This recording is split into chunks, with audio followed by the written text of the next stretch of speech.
Ernesto fue mi profesor de la facultad. Ujú. Y un día a mí se me ocurrió la peregrina idea de, de meterlo en este barco al pobre Ernesto que no tiene nada que hacer, como no está el pedo, estudiando la genética, como le sobra el tiempo, le dije, che, ya que no tenés nada que hacer, si te querés sumar a difundir la psicología, la psiquiatría y todo eso, y bueno, no sé si ese día se golpeó o algo y me dijo que sí, y se sumó. Él está allá en Nueva York, Excelente. estudiando los genes, ¿no, Ernest? Sí, Wow. yo soy psiquiatra y bueno, cuando terminé digamos, la especialización en psiquiatría hice un doctorado, parte de neurociencia, pero de la parte clínica, ¿no? Y después, ni bien lo terminé, me vine a hacer un postdoctorado acá, estoy hace un año y algo, un año y pico. Pero desde un lugar más como de ciencia básica, tratando de modelar la neurodegeneración para tratar de estudiar. Así que bueno, la idea es eso, un proyecto que supongo que será 4 o 5 años, veremos si lo sostenemos o no. Pero sí, por eso me vine.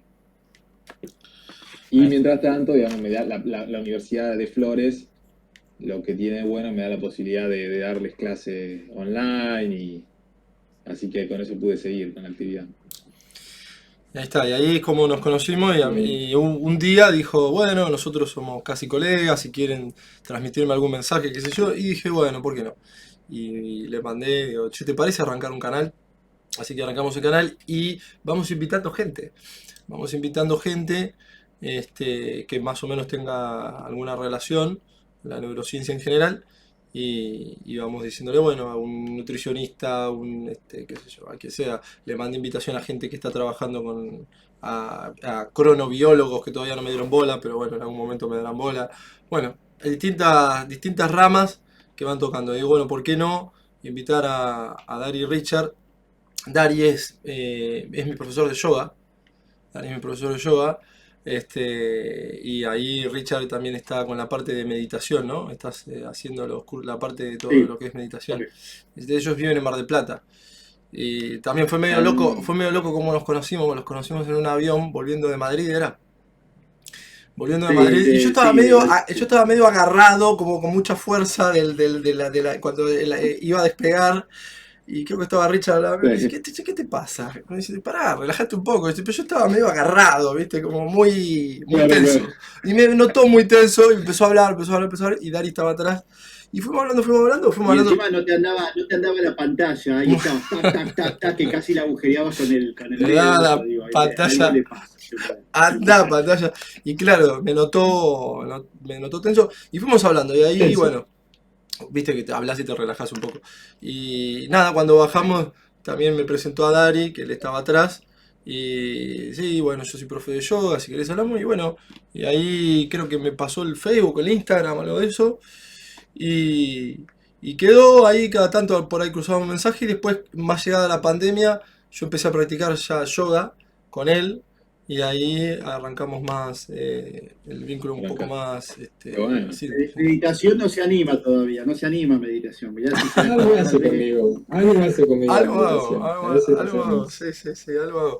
Lo que pasa que, un momentito de esto. claro, es que a veces tengo que, si me corro 10 minutos de alguna actividad, ya la cago, porque como hago varias cosas, no sé, entreno, estoy con la facultad, estoy con este canal, estoy con el otro canal, estoy con esto, estoy con el otro, digo, bueno, pero algún día sí, voy a ver si me copo ahí Y con capaz después de esta charla lo convencés Claro, de que arranque. de Claro, que aparte, arranque. ahora dale, arrancamos ahora encima el estructurado en meditación con Ahí está, bases en neurociencia, así que imagínate que es la oportunidad para que arranque. ahí Pero estaríamos. por lo menos para empezar a practicar meditación con nosotros. aparte, lo más gracioso, Ernesto, es que no lo vimos una sola vez en la vida y no lo vimos más físicamente, siempre es virtual. Es Lo Claro, correcto. vio. claro.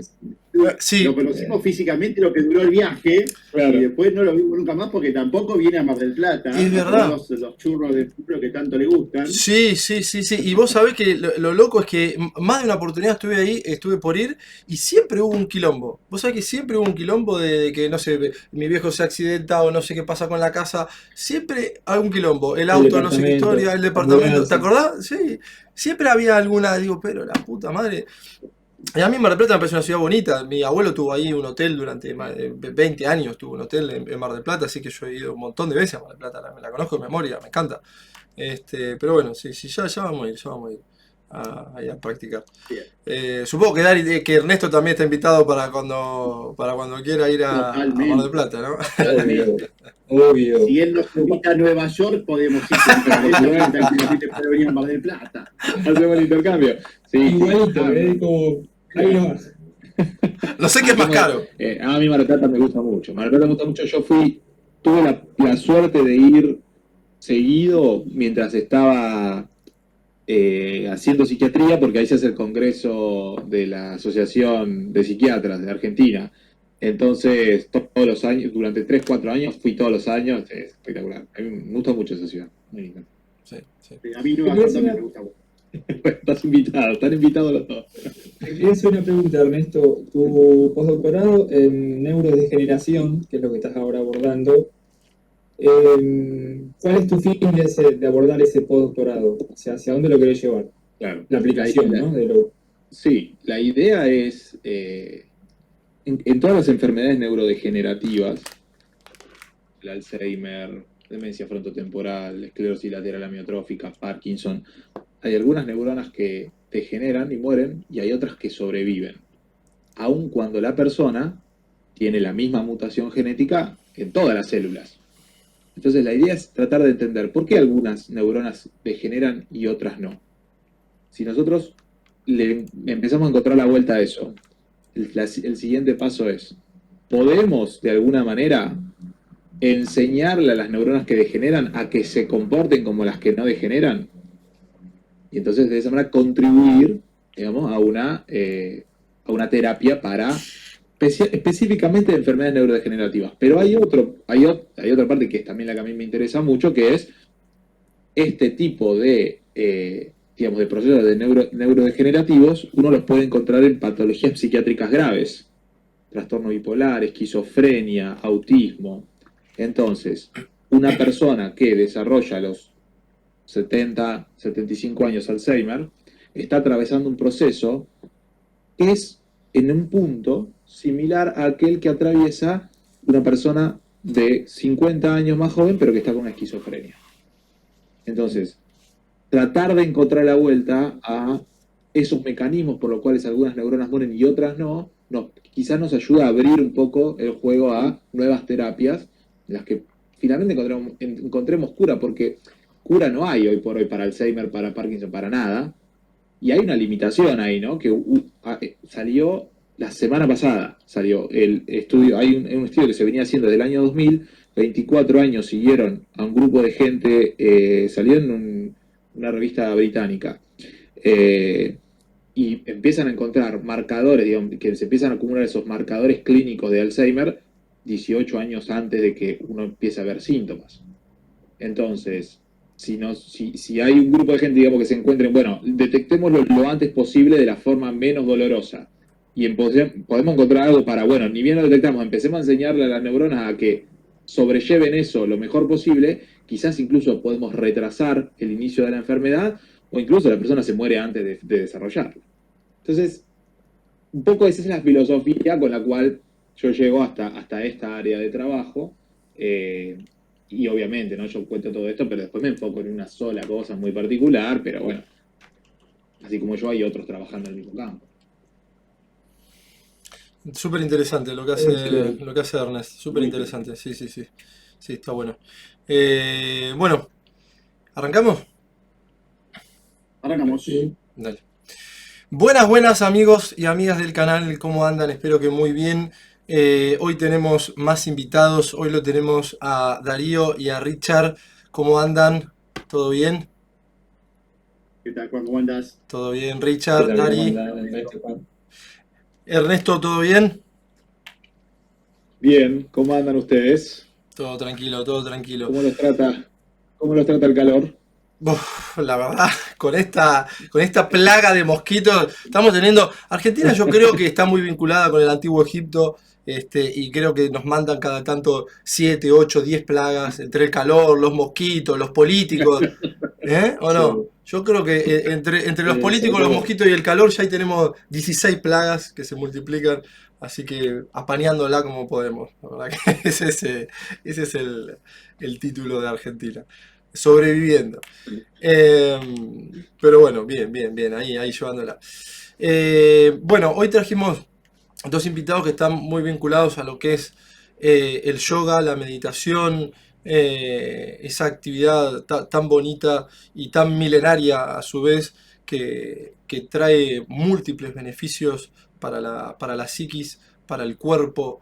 Y que también, ahora después en un rato nos va a contar Richard, que tiene mucha base en neurociencia, porque hay mucho de esto de separar, creo yo, ciertas actividades que parecen como místicas, como que quedan con un velo de que si fuera magia, y no, no, tiene mucha base científica que a través de los años se fue descubriendo que se juega mucho en la respiración, en la concentración, en otros capítulos lo fuimos hablando, en el mindfulness, hay un montón de eso que tiene sustento científico, que le pueden encontrar una base científica y está bueno que lo podamos ir desarmando un poquito acá, que tenemos a Ernesto, que es psiquiatra, que tenemos a Richard y a Darío, que están con el tema del yoga, y está buenísimo que nos cuenten también un poco cómo ven ellos.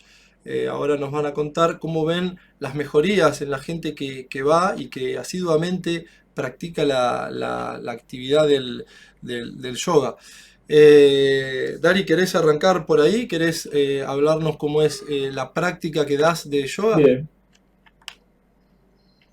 bien, bueno, la práctica que damos acá en el estudio de yoga es una práctica orientada, digamos, a un público variado, es más bien integrativa. Vienen con causas múltiples, o sea, vienen con diferentes dolencias, o quizás con inquietudes, o con estados por ahí psicoemocionales. Entonces, acá, bueno, lo que hacemos es abrirle las puertas y brindarle la posibilidad que puedan transitar su proceso de empezar a observarse, básicamente.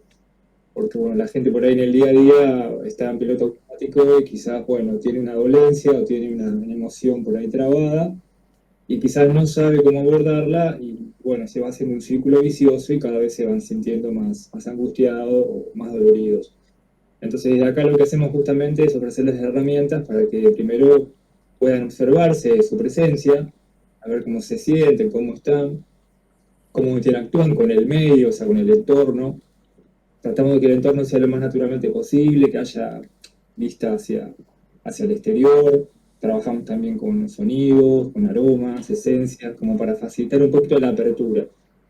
Y después les invitamos a que se autoobserven también desde las actitudes, es decir, cómo se paran ante ellos, ante los demás, que observen sus pensamientos y que recorran el camino de la experiencia, porque en definitiva el yoga es eso, es un camino que te lleva a un estado interno que es inherente del ser, y lo importante desde el día a día es observar cómo transitamos ese camino, o sea, cómo nos paramos y qué podemos aprender al recorrer ese camino, o sea, qué nos puede quedar en limpio como para poder ser mejores en el día a día, observando que a veces no estamos tan bien, pero es parte también de la vida. ¿Y vos qué ves en las personas? Simplemente eso. Van un poco así aceleradas, van con complicaciones y después de realizar la práctica, ¿cómo quedan? ¿Bajan un cambio o no? Y las mejorías se van. Y al principio por ahí hay mucha expectativa, se ven como con mucho ruido, a veces desconocen cómo es la disciplina, por ahí confunden a veces que el yoga, bueno, es stretching, o el yoga es mente en blanco, o el yoga es, no sé, un estado místico, y en realidad el yoga es un estado que está dentro de uno, y lo que tenemos que tratar de hacer es eso, reconocernos en el día a día cómo podemos mejorar nuestra condición de cómo nos percibimos. Ahí ya hacen el cambio, cuando empiezan a percibirse soltando expectativas, soltando los resultados y transitando lo que les pasa realmente. Bueno, si estamos transitando un dolor, vamos a observarlo y a ver de qué manera podemos hacer mejorías desde la práctica ya sea física o una práctica psicoemocional. Y si tenemos por ahí alguna emoción ya más bien puntual, también trabajarla desde la observación, dándoles espacio y tiempo. Porque tiene que observarse de manera gradual sin estar juzgándose. Básicamente es eso, tienen que estar respirándose conscientemente y observándose de a poco. Si queremos acelerar el proceso, la gente por ahí no llega a leerse y se pierde en el camino. ¿Tá? Claro, Pero sí se ven mejorías en días, o a veces en semanas, a veces en meses o en años, todo depende de la apertura que tenga cada alumno, que se entregue a la práctica y que se deje guiar también, ¿no? está bueno esto Bueno, de aceptar un poco lo que nos pasa, ¿no? Y de no entrar en esa negación, no, bueno, yo no tengo esto, o a mí no me pasa lo otro, o no me afecta. Y también un poco eso que decís, que cuando uno entra en ese estado de meditación y entra profundamente en la práctica, a veces logra despersonalizar, salir un poco, correrse, que es lo que hablábamos la otra vez en el anterior capítulo con Ernesto, y poder ver de manera quizás más alejada el problema. Y entonces cuando lo ves un poco el problema, hasta te puede resultar hasta cómico. Decís, mira qué boludez, por esto me vine a calentar tanto. Pero, claro. ¿me entendés? Cuando empezás a alejarte en el universo y se empieza a hacer la Tierra cada vez más chiquita, y vos decís, el problema no era tal, o le podés encontrar una solución de una manera más creativa porque lo estás viendo desde otro lado.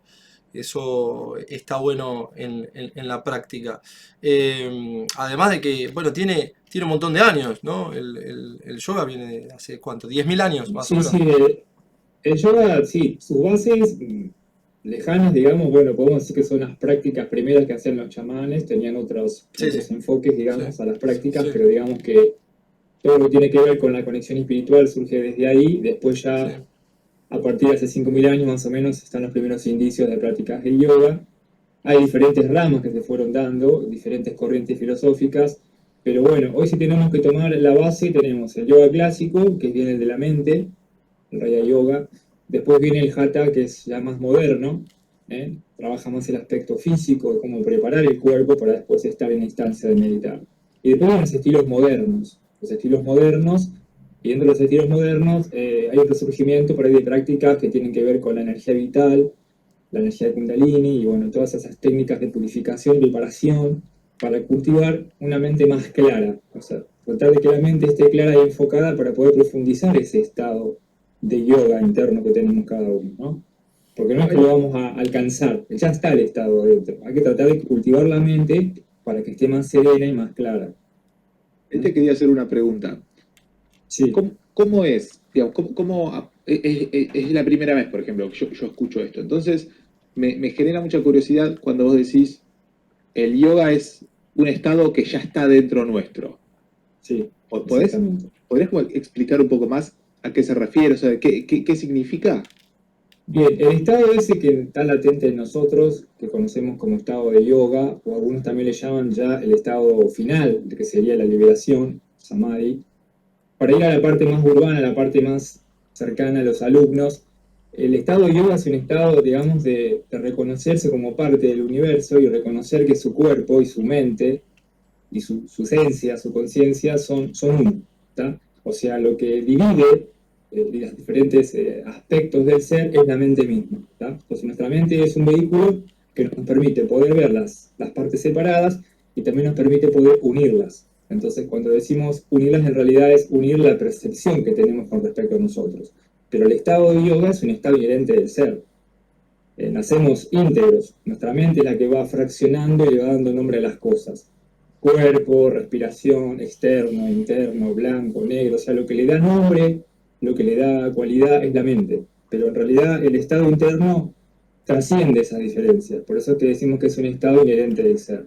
Hay que cultivar la mente para que nos permita poder verlo, poder ver nuestra propia naturaleza, que es ese estado de unión. Y bueno, hay diferentes formas de llegar a ese camino, no hay una única práctica, a veces se combinan prácticas. Puede ser una práctica también, una práctica de servicio. Por ejemplo, el servicio puede ser algo desinteresado hacia otra persona. Puede ser una práctica contemplativa. Puede ser una práctica a través del sonido, la vibración. de una simplemente práctica de respiración también se puede lograr a veces un estado de percepción más profundo. O sea, hay muchas formas de llegar y cada uno tiene que encontrar su camino y qué herramientas o métodos combinar. Por eso es que es muy personalizado el camino interno, ¿no?, de cada uno. Uno como profesor le va dando herramientas y el alumno va eligiendo a ver con qué resuena más. Y la meditación propiamente dicha, que es la que te puedo hablar, Richard, ya es un campo más puntual dentro de la práctica de yoga y va enfocado mucho a la mente. Si bien incorpora el cuerpo, las sensaciones y las emociones y los pensamientos, pero va muy enfocado a la mente, en la meditación y el estar también en la atención plena, ¿no? Como ya han planteado ustedes que han hablado. Claro, porque Entonces, Néstor, no es magia, no es magia, ¿no, Richard? no, ¿Hay no. hay algo de ciencia ahí o estamos hablando de energías que No, se mueven y cosas que hay, no entendemos? A ver, ¿cómo es el tema? hay mucha ciencia detrás de todo esto. A ver, Primero hay que desmistificar lo que es la meditación, ok. ¿no? Creo que desmistificando uno puede comprender, porque hoy Occidente tiene o tomó específicamente muchas técnicas de Oriente, y hoy la gente por ahí entiende que es un ritual, y ese ritual que hay que cantar el Om, y si cantas el Om, y si te cruzas de piernas, y haces un mudra, generalmente vas a estar perfecto, iluminado. Y en realidad, la meditación, más allá de que Buda lo dijo hace más de 2500 años, es cómo nos relacionamos con la mente, claramente, y cómo nos relacionamos específicamente con los pensamientos. Todo lo que dijo Buda y todo lo que se escribió sobre meditación en Oriente, hoy la neurociencia lo firma, lo respalda y lo puede explicar hermosamente, donde a nosotros, los profesores de meditación, nos ayudó mucho. De hecho, yo hice una formación de neurociencias aplicadas al día a día, con un español muy interesante que es David del Rosario, donde realmente a través de, incluso yo en la formación de meditación, en la formación de neurociencias, comprendí mucho mejor la meditación, ¿no?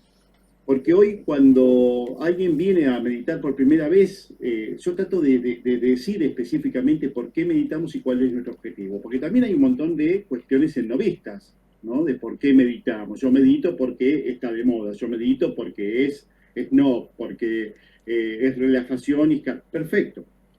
Pero en realidad tenemos que saber y comprender específicamente para meditar. Hay alguien que dijo en algún momento, la meditación es discernir entre los pensamientos verdaderos y falsos y sacarnos los pensamientos falsos, ¿no? Y otro muy conocido, Sadhguru, dijo, nuestra mente es como Hollywood. Lo único que fabricamos nosotros son películas de terror, ¿sí? En función de esos pensamientos. ¿Sí? Y yo trato de explicarle a la gente, en base a la neurociencia, que la técnica de meditación, como bien dijo Darío, es una técnica que nos permite, más allá de lo holístico, más allá de lo oriental, más allá de lo tal vez supersticioso, es encontrarse con un estado de paz tranquilo. Cuando vos respirás, nuestra biología cambia. Cuando sos consciente de la respiración, nuestra biología cambia. Cuando estás en un estado de relajación, de calma, nuestra biología en general cambia, ¿no? Pasamos de una biología, como bien dice por ahí, de una biología de la supervivencia a una biología más del presente. En esta biología de la supervivencia generalmente estamos como con una adrenalina alta, cortisol elevado, generalmente la gente no se da cuenta, pero en términos médicos, Ernesto lo sabrá muy bien, que el cortisol o el exceso de cortisol en pequeñas dosis todo el tiempo obviamente nos inflama y nos lleva a un estado inflamatorio bastante importante que después genera obviamente una disminución en nuestro sistema inmunitario.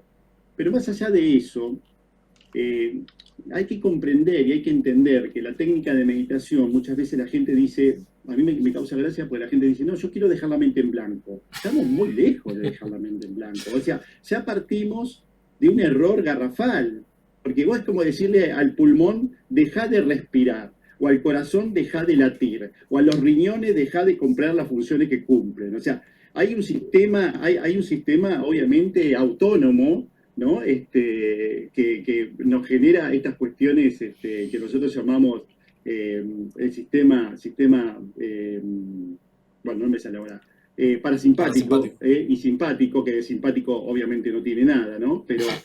Pero generalmente lo que tratamos de hacer con eso es que la gente comprenda específicamente, no lo que pasa con nuestros pensamientos. Porque yo digo, yo me pongo a meditar, pero mi mente no me deja tranquilo. Es como un mono adentro nuestro que va de rama en rama y no nos deja libres. Entonces la neurociencia vino a ayudarme a entender a mí específicamente la meditación, que es cómo nos relacionamos con los pensamientos. Y si yo le digo a nuestro cerebro que deje de pensar o que deje de poner la mente en blanco, es imposible lograr eso, porque está diseñado biológicamente para cumplir una función como la cumple el corazón, como la cumple el hígado, los riñones, como dije anteriormente. Entonces el tema es cómo nos relacionamos con los pensamientos que tenemos, ¿sí? Entonces acá lo que tenemos que comprender específicamente es cómo nos paramos frente a lo que nos sucede, ¿no? Exactamente, sí, Y muchas es. veces, Sí, sí. Sí, perdón, dale. muchas veces, muchas veces generalmente lo importante de la meditación o el fracaso de la meditación es tener demasiadas expectativas en lo que va a pasar, que es una propuesta neuronal. O sea, tu cerebro en cada pensamiento no hace ni más ni menos que proponerte, hacerte una propuesta neuronal. ¿De dónde sale esa propuesta neuronal? Sale de tus experiencias pasadas con proyección al futuro. Entonces imagínate que siempre trabajamos con dos aspectos que no existen, el pasado y el futuro. Lo único que nos queda es el momento presente. Entonces la gente entra en una confusión específica entendiendo y comprendiendo que somos lo que pensamos. En realidad no somos lo que pensamos, porque nuestro cerebro lo único que hace es tirarnos propuestas neuronales en cada momento, situación de vida que nosotros vivimos día a día. Entonces, yo con una propuesta neuronal, yo te puedo decir que Juan, con vos tuve una pelea y ya la semana que viene mi propuesta neuronal es, estoy peleado con Juan, Juan no me cae bien, yo no le caigo bien a Juan, Juan no me gusta su cara, entonces yo ya no puedo encontrar este nuevo reemplazo del momento presente donde digo, Juan y yo somos dos personas que tuvimos una discusión, sino que generalmente mi mente entra en una confusión en función del pasado con proyección del futuro. Entonces, generalmente lo que hago en meditación, más allá de las técnicas de relajación, de comprender cómo operan las sensaciones de nuestro cuerpo, es sin duda cómo nos relacionamos con nuestros pensamientos. Entonces, por supuesto que hay distintas técnicas, ¿no es cierto?, para trabajar en esta parte de la meditación, pero siempre tiene que haber una comprensión específica de cómo opera nuestro cerebro. Vos decías, ¿qué pasa después de la práctica? ¿No? Le preguntaste a Darío, y en realidad mucha gente se dice, por ejemplo, no, a mí la práctica me encanta porque yo me siento relajado. Perfecto, pero cuando salen de la puerta, vuelven a agarrar todos los problemas que tenían y se los vuelven a amasar y los vuelven a amasar y el pensamiento y la cabeza los tiene todo ahí. Entonces, claro, vienen de vuelta en algún momento y dicen, no, me relajé de vuelta. Yo muchas veces a la gente le digo, bueno, ¿pudiste dejar los paquetes afuera? O cuando entraste acá, ¿te diste cuenta que hay un árbol con hojas rojas? Bueno, nosotros tenemos un árbol muy lindo acá. No, no lo vi. ¿O te diste cuenta qué sé yo, que están cantando los pájaros o lo que fuera? Porque nos estamos perdiendo la vida en este infiernillo que nos creamos mentalmente, ¿no? Alguien dijo que la vida se hizo para vivirla, no para pensarla. Nosotros vivimos pensando la vida, no la vivimos. Y en ese pensamiento y en esta frase, Juan, hay algo que vos dijiste anteriormente, que es el tema de la aceptación. Nosotros no aceptamos lo que nos pasa, sino que proyectamos en estas propuestas neuronales, proyectamos un futuro y lo queremos acomodar. Es como que la vida es un redondel, ¿sí? Es una esfera y nosotros, nuestros pensamientos, es un cuadrado. Queremos hacer lo que entre ese cuadrado en esa esfera. Y es todo el tiempo. ¿Y qué genera eso? Genera una lucha. Esa lucha interna nos lleva a lo que dije anteriormente, la biología de la supervivencia. Entonces, claro, obviamente no sabemos por qué nos resfriamos, no sabemos por qué tenemos tal vez alguna enfermedad neurodegenerativa, no sabemos por qué. Entonces empezamos a buscar cuestiones, no, será la comida, no, será la medicación, no será... Y no es momento de empezar a mirar cómo nos relacionamos, no solo con los pensamientos, cómo nos relacionamos con la vida misma. Porque el conflicto no es el conflicto con una persona donde yo me peleo. El conflicto es con los pensamientos y en algo que dura lo que dura nuestra vigilia. Porque después cuando dormimos, bueno, tal vez descansemos, y tal vez descansemos bien, o tal vez descansemos mal. Porque si vos te levantás a las 3 de la mañana o a las 6 de la mañana y tu máquina ya comenzó a funcionar a un ritmo bastante acelerado, es donde vos tenés que empezar a desvincularte un poco con esos pensamientos, ¿no? Vos lo dijiste muy bien, Juan. ¿Qué pasa si yo mis pensamientos los trato como una persona, como un compañero de cuarto? Vamos a imaginarnos que es un compañero de cuarto que nos está hablando todo el día, que opina de todo, que nos dice de todo. Y mucha gente, lamentablemente, no tiene la paciencia de la práctica, porque la práctica te mejora. Pero ¿qué pasa con el que mejora? Te mejora porque hay respiración, porque hay oxígeno. Hay un oxígeno que entra, que vos respirás profundamente, donde vos te relajás. Y el cuerpo, la gente se maravilla muchas veces porque dice, qué buena que es la meditación. No, lo bueno es que paraste. Lo bueno es que respirás mejor. Lo bueno es que te oxigenás mejor. Y lo bueno es que estás en compañía, ¿no? Richard, Entonces, y ahí, Ernesto me va a decir algo, pero decir, la gente muchas veces huye y prefiere la pastilla, que yo la llamo la pastilla de la felicidad, particularmente, ¿no? ahí nombraste un par de cosas que están buenas y que muchas tienen que ver con la psicología, la psiquiatría y todo eso. Por ejemplo, el tema de la aceptación y eso es un poco está vinculado con el principio de realidad en el que el psicólogo te tiene que traer y decir, che, mirá que esto es lo simbólico, esto es lo real, un poco ahí parafraseando a Lacan, pero es verdad que uno tiene que ir aceptando lo que le pasa y cuanto antes aceptes lo que te pasa, yo creo que más pronto vas a encontrar una solución. Pero también nombraste ahí la palabra práctica, y creo que eso es fundamental porque no es mágico, no es de un día para el otro, ni en el psicoanálisis, ni en psiquiatría y ni en yoga tampoco. La práctica es justamente eso, algo constante, habitual, en el que uno va logrando progresivamente ciertos beneficios. Y también nombraste algo que por ahí es interesante tocar, que es la respiración. ¿Hay alguna forma más beneficiosa de respirar para cualquiera de los dos? Para Darío o Richard, el que lo quiera contestar. ¿Alguna forma más beneficiosa? Y después le decimos a Ernesto a ver si puede encontrar alguna base científica con esto de respirar por la nariz, por la boca, a ver. Ah, bueno, voy a dar mi parte del yoga y después Richard puede darlo de la parte de la meditación, está como para tener dos versiones y de ahí buscar un punto medio. De la experiencia, obviamente, del yoga, digamos, la técnica que integra o que une, por así decirlo, al cuerpo con la mente es un poco la respiración. Ahí está la llave como para empezar a generar ese presente interior, ¿no? O sea, tratar de hacer una pausa un poquito con lo que pasa afuera y por un momento dedicarse a observarse lo que pasa adentro, ¿no? O sea, todo lo que realmente no es conducente a la práctica, o sea, lo que le llamamos irreal, hacerlo a un lado.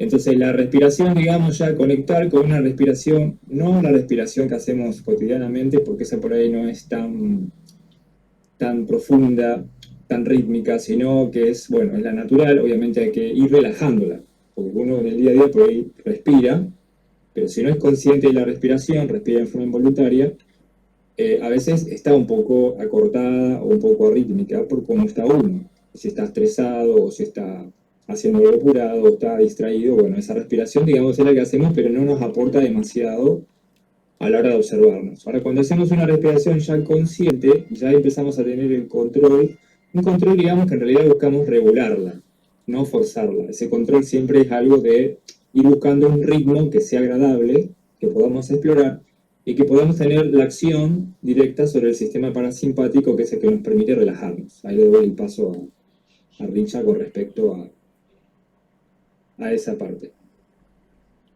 No, está perfecto lo que decís. Generalmente no somos conscientes de cómo respiramos. Ahí está el problema. Al no ser consciente de cómo respiramos, generalmente o la mayoría de las veces respiramos muy mal. Y sí, por supuesto que hay técnicas, ¿no? Pero tomarse unos momentos para inhalar en 6 tiempos o exhalar en 6 tiempos, generalmente nos permite estar muy bien. Hay una técnica, me decía un maestro de yoga urbano, digamos, vos estás medio mal, bueno, tratá de ponerte derecho, los hombros flojos y respirar por nariz. Generalmente eso, en cualquier momento, en cualquier circunstancia donde estés, sentadito, lo que fuera, vas a estar muy bien. Y quiero agregar algo, Juan, que vos dijiste, el tema de la aceptación, no es un tema menor. Yo después de casi 9 años de meditación, estoy con una crisis, ahora estoy saliendo, por suerte, donde estuve con episodios de angustia, de un poco de ansiedad también. Pero, ¿qué me permitió todo esto? Me permitió aceptar. Y no solamente me permitió aceptar lo que estoy transitando, sino que también me sacó esa parte del ego, que decir, che, yo, profe de meditación, ¿cómo me va a pasar esto? Claro, claro que nos puede pasar, claro que nos puede pasar. Pero después, ¿sabés qué hacía? En mi momento más oscuro, agradecía.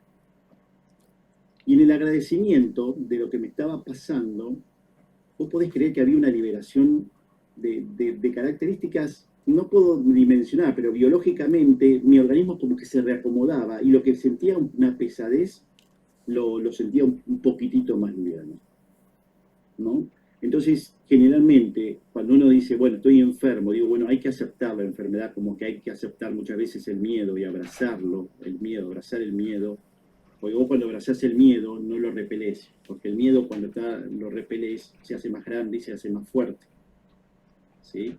Entonces, generalmente, cuando uno puede aceptar lo que le pasa, lo transita distinto, ¿sí? Pero bueno, es como decía, en algún momento mucha gente prefiere la pastilla y salir un poco de este estado y volverse a dormir, ¿no?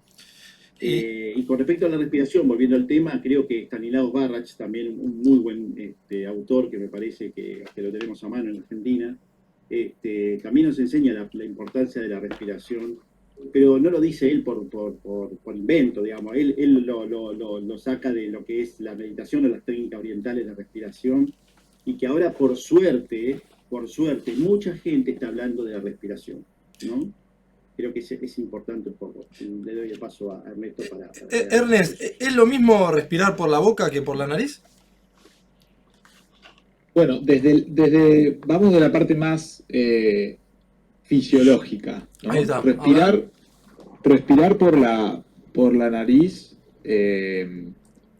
cambia las propiedades de ese aire que estamos respirando. Es decir, la forma en la que llega el aire pasada la nariz al resto del cuerpo, ¿no? Que entra y finalmente llega a los pulmones, es distinto. Porque en la nariz el aire se humedece y digamos, aumenta la temperatura, ¿sí? Se entibia. Entonces, las células que nosotros tenemos en nuestro aparato respiratorio, es decir, el aire, una vez que entra entrando, es como cuando estamos comiendo, ¿no? Digamos, lo que nosotros comemos cuando tragamos, bueno, está en interacción con células que están delineando el tubo digestivo.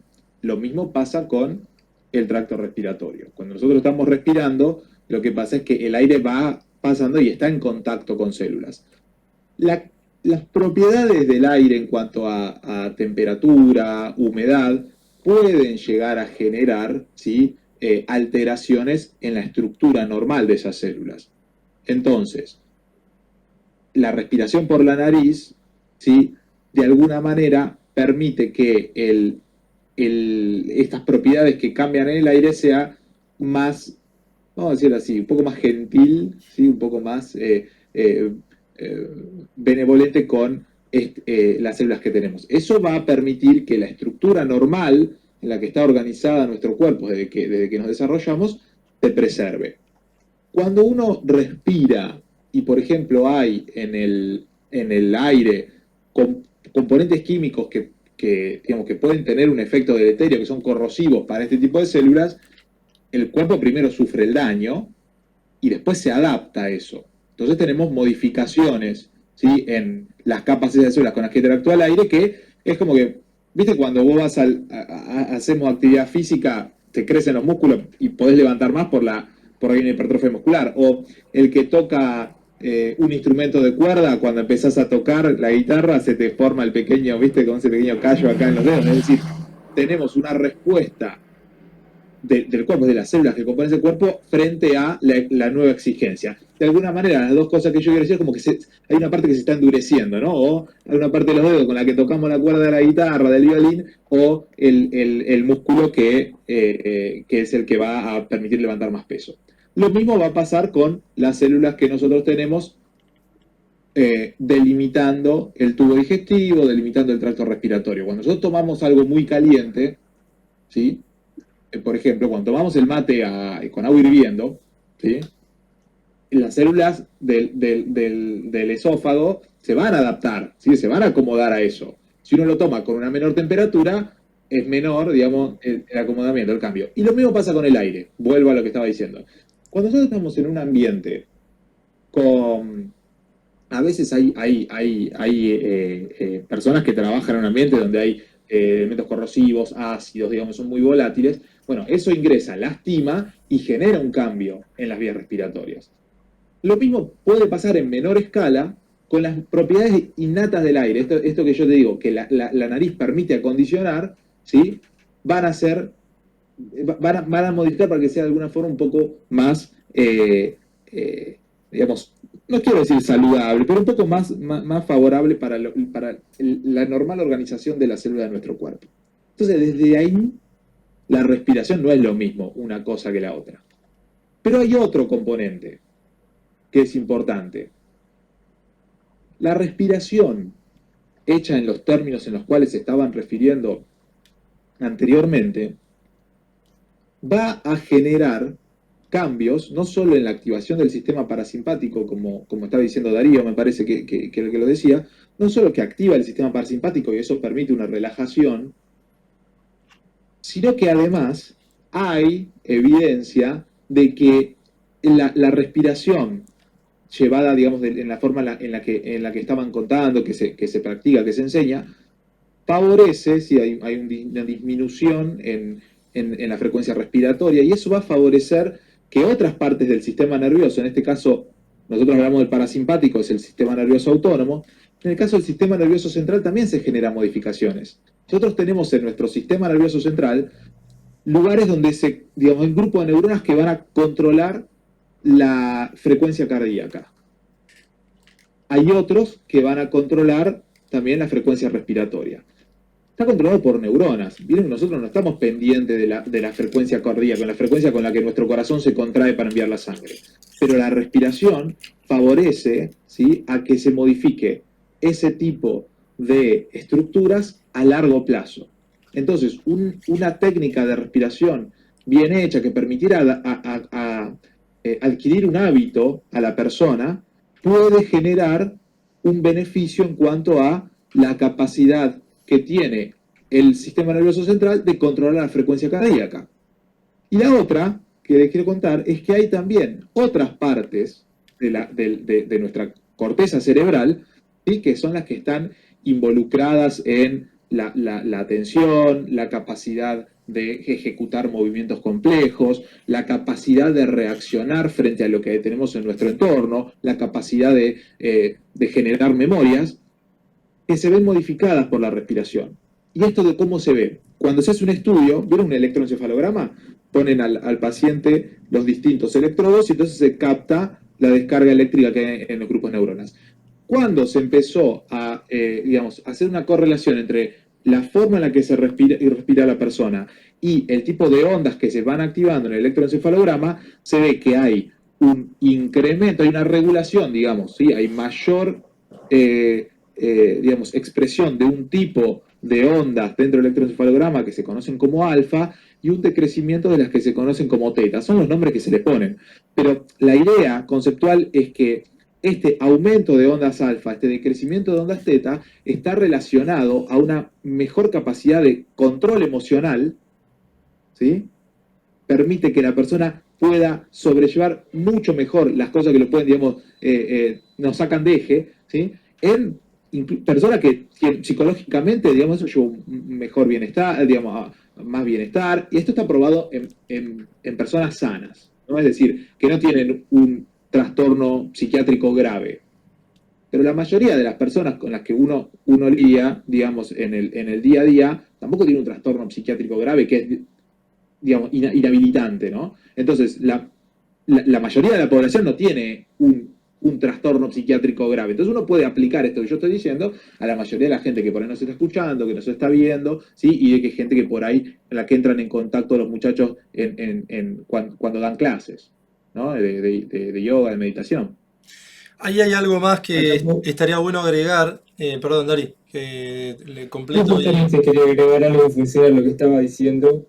la importancia justamente de la calidad de la respiración que se logra con una práctica continua de generar una respiración consciente va a tener efectos en la parte fisiológica a nivel celular, como bien explicó recién Ernesto, y también va a tener un efecto directo también en nuestra mente, o sea, en cómo está operando nuestra mente a nivel pensamientos y emociones asociadas. Eso también se va a ir decantando con la práctica diaria de una respiración consciente, o sea que vamos a ir como serenando o frenando un poquito la moto, ¿no? A nivel mental y a nivel emocional. Y otra cosa que quería agregar es que en las prácticas más avanzadas de respiración, no solamente la fase inhalación-exhalación, se agregan las retenciones, que es una fase en la respiración donde se busca expandir la energía que se está asimilando cuando inhalamos, lo llamamos retención pulmón lleno, y eso genera justamente la posibilidad que se generen las mitocondrias, ¿tá? Que son importantes para constante funcionamiento del cuerpo.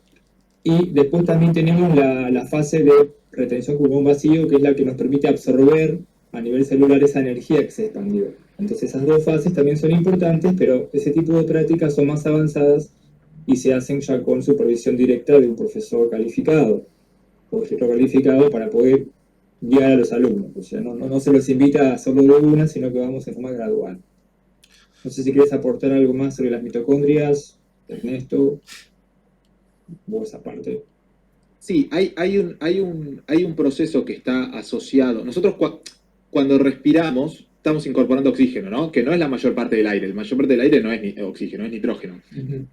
Pero nosotros necesitamos esa concentración de oxígeno porque lo que vos decías, la mitocondria es una estructura dentro de las células que utiliza el oxígeno para generar energía. Entonces, eso por la duda para hacer la aclaración. Entonces, la respiración está directamente asociada a la capacidad de nuestras células de generar energía. Por eso necesitamos respirar. Y por eso un bebé, digamos, cuando todavía está en un estado de feto, de embrión, no necesita respirar porque el oxígeno que necesita para generar energía a la célula le llega por la sangre, digamos, a través del cordón umbilical, el intercambio de gases con la sangre. Entonces, lo que necesitamos es oxígeno. La técnica de respiración lo que nos permite es eso, digamos, incorporar ese oxígeno para generar energía. Entonces, la relación respiración-energía, digamos, se da en ese sentido, totalmente. Yo quería hacer una pregunta. Sí. Yo quería hacer una pregunta, que es, creo que Richard por ahí algo nombró, creo que fue él el que nombró algo, de esta idea de que el estudio de la neurociencia le permitió entender que era más la práctica de la meditación. Y yo te quería consultar en ese sentido. ¿Hay beneficios, digamos, en la atención, en la memoria, en la regulación de las emociones que uno pueda relacionar directamente con la práctica de la meditación?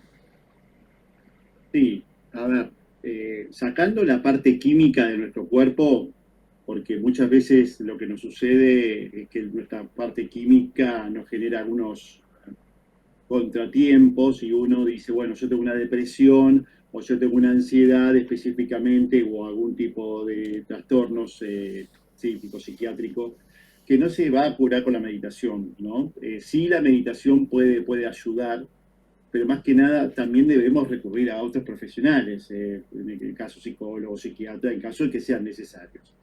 La relación con nuestros pensamientos y con nuestras emociones es una vez que nosotros podemos observar lo que nos pasa y cómo nosotros nos situamos frente a lo que nos pasa. Porque nosotros tenemos la posibilidad nosotros vemos el mundo en imágenes, ¿sí? Nosotros proyectamos imágenes de todo nuestro mundo, nuestro alrededor, nuestra percepción cambia en función de nuestras imágenes, ¿no? O de las propuestas neuronales.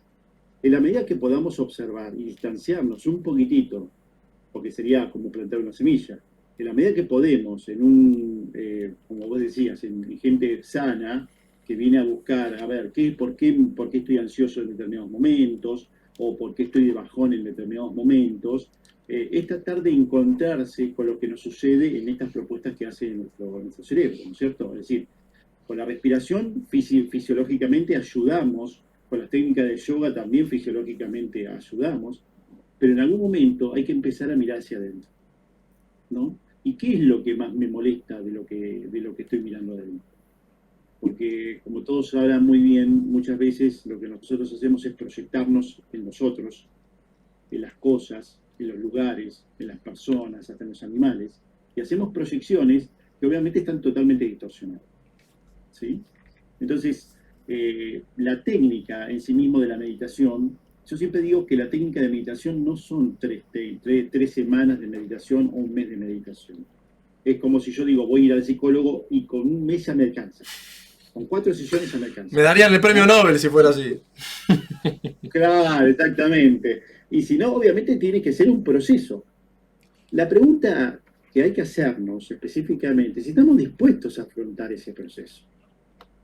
Cuando vamos a un psicólogo, ¿estás dispuesto a decirle todo, a afrontar lo que se venga, el cambio que se venga, o por lo menos lo que va a suceder después de esa práctica con el psicólogo? ¿Estás dispuesto con lo que observás, cómo manejarlo en función de que una vez lo identificaste? Entonces, si la respuesta es sí, seguramente estás abriendo la puerta para que el cambio también de tus emociones, de a poquito, ¿no? De a poquito, porque por eso digo, desmitifiquemos lo que significa la meditación y a dónde va. Porque yo digo, bueno, yo con un mes de meditación ya voy a resolver todos los problemas. Los problemas no se resuelven porque en realidad, es como dije recién, los problemas no están afuera, están adentro. Es como que yo con qué lupa estoy viendo el mundo que me rodea. Entonces, si yo siempre digo que los problemas, siempre sabemos todos que es mucho más fácil echarle la culpa a lo de afuera. Lo de afuera tiene el problema, no lo de adentro. Porque no nos han enseñado culturalmente en Occidente a mirar hacia adentro. Nos han enseñado a mirar hacia afuera. De hecho, la educación emocional, si nosotros hubiéramos tenido de chicos educación emocional, creo que nuestra vida cambiaría totalmente. Porque no hay un manejo de las emociones, porque eso sería el manejo de las emociones, serían como un control de las emociones. Y yo creo que ahí no existe el control de las emociones. Es mirar la emoción, es aceptar la emoción y descubrir a veces el pensamiento raíz que la genera, ¿no? Todo esto, Ernesto, es un proceso. ¿Estamos dispuestos? Una de las cosas que nos ofrece la neurociencia es la capacidad de ser honestos con nosotros mismos. ¿Somos honestos con lo que sentimos? ¿Somos honestos con lo que pensamos? ¿Y somos honestos con lo que hacemos, con lo que sentimos y pensamos? En esa base, o en esa piedra fundacional, tal vez, podemos encontrar la respuesta si realmente la meditación o no te va a servir. Porque Buda, podemos hacer lo que dijo Buda, o lo que dijo los hinduistas, podemos hacer 10.000 millones de técnicas, podemos leer un montón de libros, pero si vos, esto es como generalmente me gustó una frase que dijeron el otro día, yo puedo leer mucho, saber mucho de meditación, pero es como leer la carta de un restaurante, un menú, y no comer, ¿no? Entonces, generalmente esto también, si no tenemos paciencia para afrontar el proceso, no hagas meditación.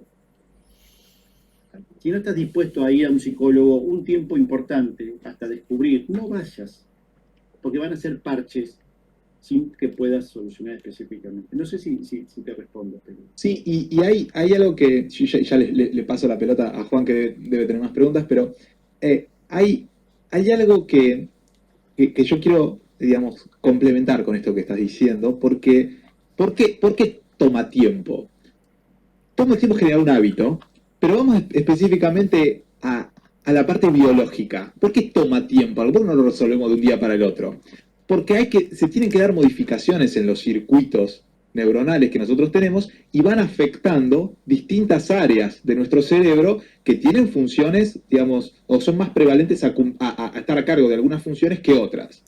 Entonces, nosotros sabemos que tanto un compromiso con una psicoterapia o un compromiso con una práctica como puede ser la de meditación, van a generar una mejora en la atención, porque hay una región del lóbulo frontal que se llama la corteza del cíngulo anterior, ¿sí?, que está asociada a la atención. Y nosotros tenemos, digamos, estudios en la literatura científica que las personas que hacen meditación empiezan a tener mejoras en la forma en la que está respondiendo esa área del cerebro, ¿sí?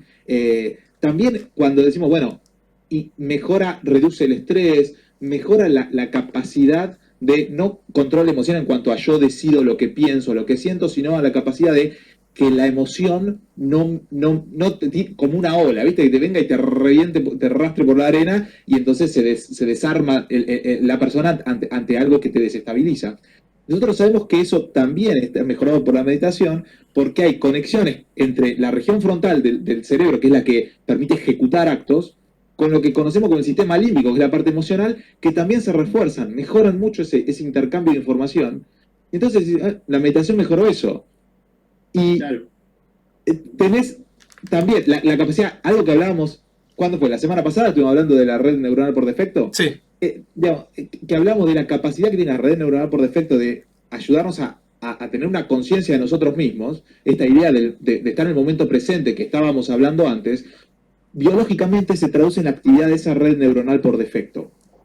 Y esa red neuronal por defecto, cuando uno ejercita el mindfulness, se activa, digamos, es mejor. Entonces, hay una mejor capacidad del cerebro orgánicamente para funcionar. Son todos puntos estos, digamos, que directamente están relacionados con la práctica de meditación. Por eso me parece que todo esto que vos decís, digamos, lleva tiempo, porque una conexión entre circuitos no se mejora un día para el otro. Entonces, para que la gente sepa que el que entra en un proceso tenga paciencia porque está pasando algo en el cerebro. Por eso después van a haber beneficios y por eso tarda. es más difícil. Después, como es un autor que escribió un libro muy interesante que se llama Rasgos Alterados, digamos, ¿no?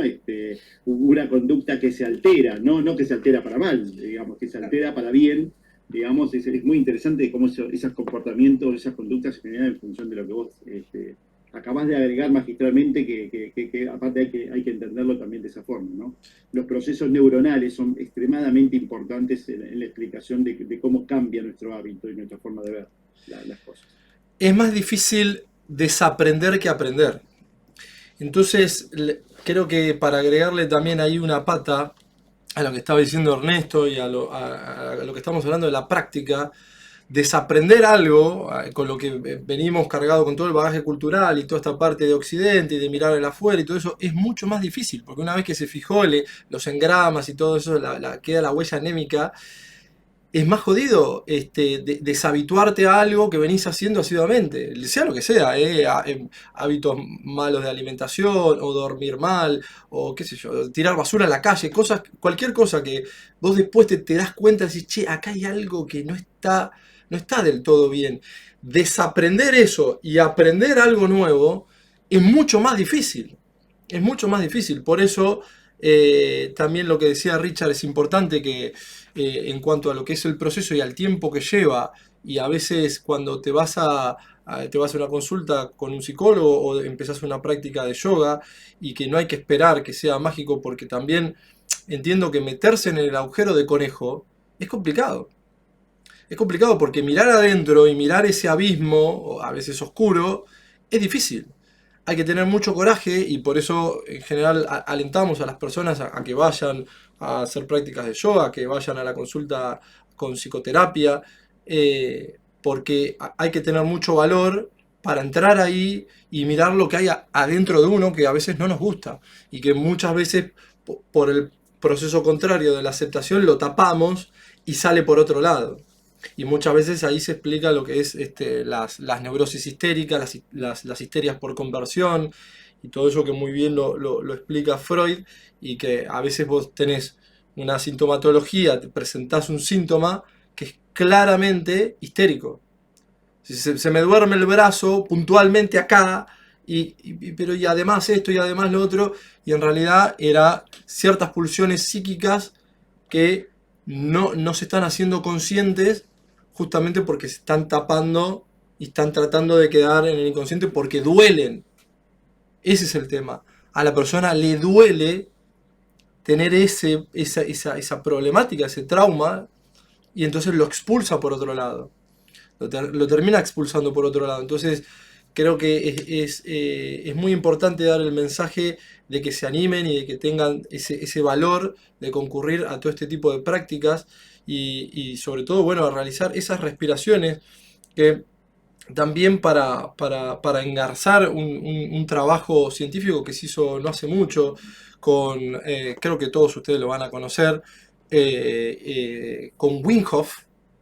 No sé si lo tienen a Wim Hof, el hombre del frío, el hombre del hielo, el hombre del hielo y sus respiraciones. Bueno, él es un holandés, para la audiencia que por ahí no lo tiene por qué conocer, es un holandés que practica una cierta clase de respiraciones y que se expone de manera consciente al frío y logra muy buenos beneficios. Y se contactó con una universidad y la universidad le hizo unos estudios. Si querés, Ernesto, si vos los conocés y los querés explicar, te veo ahí con ganas de... ¿No? No, no, no. Ah, pensé que querías No, no, no. puntualizar. Bueno, encontraron que en la sangre se producía una alcalinización. ¿Puede ser, Ernesto, que con cierta respiración la sangre se alcalinice y lograba unos beneficios importantes porque le habían puesto unas bacterias, algo así, una serie no sé si un virus, pero unas bacterias, y el tipo con esa clase de respiraciones fueron él y 2 o 3 de sus alumnos y lo sacaron. Pero ahí en un hospital, en una clínica, lo fueron haciendo los estudios. Después por ahí los puedo poner por acá. Sobre Wim Hof y cómo ayuda muchas veces el tema del frío a la desinflamación y a todo, perdón, y a todo ese proceso beneficioso para la salud. Vos lo conocés, ¿no, Dari? Sí, yo lo conozco y bueno, tengo un amigo, Martín Cano, que es doctor, y él está también haciendo esa técnica, me la ha comentado, la queremos implementar acá también, tenemos el libro acá afuera, así que en breve ya lo vamos a implementar, está muy bueno. Después, si querés, al final de la charla, si nos querés regalar un poco cómo sería una respiración cuadrada, Dale, y perfecto. la de la abeja, también, no sé si te animás a Con contar eso la de la puede abeja hacer, sí, se puede hacer, para es el más ruido, relajante esa, para el ruido relajante. mental. No sé si para el final de la charla, Me parece. para que la gente, Sí, esto es un sí. cliffhanger, obviamente, para que la gente se quede Está hasta el bien. final para ver cómo es la respiración cuadrada y la de la abeja. Pero Está bien. además el yoga no es solamente esto de la meditación y la relajación y solamente, bueno, y la concentración, porque el mindfulness, ahora si querés, Richard, nos hablas un poco de cómo te podés concentrar en el aquí y ahora, y que los pensamientos muchas veces se van para todos lados, sobre todo cuando está activada esta red neuronal por defecto, y que a veces son, sobre todo en neurosis obsesivas, pensamientos sin salida. Son pensamientos circulares que no van a ningún lado, estás en el laberinto. Ah, Pero también es beneficioso para el cuerpo, ¿no? Hay un yoga como más power para la gente que quiere un poco descargar y tonificar y no es ahí solamente... vamos. A ver, Dari. Sí, sí. No, quería comentarles con respecto a eso que me está dando pie, bueno, que el enfoque de yoga tiene que ver también con la necesidad actual del alumno. O sea, un alumno se acerca a hacer una práctica y puede venir porque, bueno, le gusta, no sé, potenciarse, quiere verse mejor, viene por una patología X y tiene que tratar una movilidad que está limitada. Entonces, el yoga también a veces te invita a sacarte un poquito del área de confort y a mostrarte cómo estás. O sea, yo vengo con una dolencia, un dolor, y tengo que aprender a observarme y a transitarlo. No me puedo enojar con el cuerpo. Entonces, un poco yo a veces invito a los alumnos que transiten el proceso por el que están pasando, y si vienen con un desguince en recuperación, con ya parte médico apto para hacer una práctica ahí, obviamente, tienen que aprender a aceptar justamente su cuerpo y a transitar lo que el cuerpo por lo cual está pasando, ¿no? Y ese cuerpo también nos habla también de lo emocional, como planteamos acá recién, y también desde la práctica de yoga propiamente dicha podemos aprender a reconocer el estado que tenemos en la práctica, que eso es muy importante, o sea, no tratar de evadirse, sino tratar de estar ahí justamente en el momento presente. Y estilos de práctica que empoderan, sí, tenemos estilos muy dinámicos como la Ashtanga Yoga Vinyasa o Mysore. Después estilos más modernos, el Power Yoga, el Bikram que trabaja con calor, el Flow que es mucho movimiento, el integrativo, bueno, que es más abarcativo, que llega a casi todo el público, el síntesis que es un compendio de muchos estilos, o sea, esos son todas las formas que podemos abordar las prácticas físicas que son preparatorias justamente para después sentarnos a meditar. No podemos separar el yoga de la meditación como métodos. Dijimos que yoga es un estado inherente del ser, Pero el yoga como práctica o método va de la mano con la meditación. No puedo hacer solo yoga y no meditar, pues si no, en mi cabeza, ¿dónde está? ¿O para qué estoy preparando el cuerpo y después qué hago? O sea, va de la mano. O sea, me preparo a nivel físico, tratando de abrir al cuerpo, de liberar las tensiones, de relajarlo, de calmar la mente, y después me preparo para observarme más profundamente a ver qué pasa adentro. Pues yo puedo llevar la atención para afuera, más bien físico, es una práctica más esotérica, con X, o puedo ir más hacia adentro, una práctica esotérica con S. Las dos van de la mano, no las podemos separar hoy.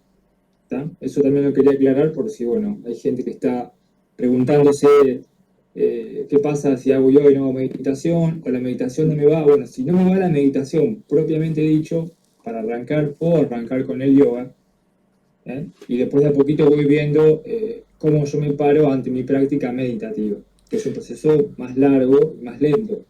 Creo que tuviste algún alumno de Buenos Aires que necesitaba un yoga más power, ¿no?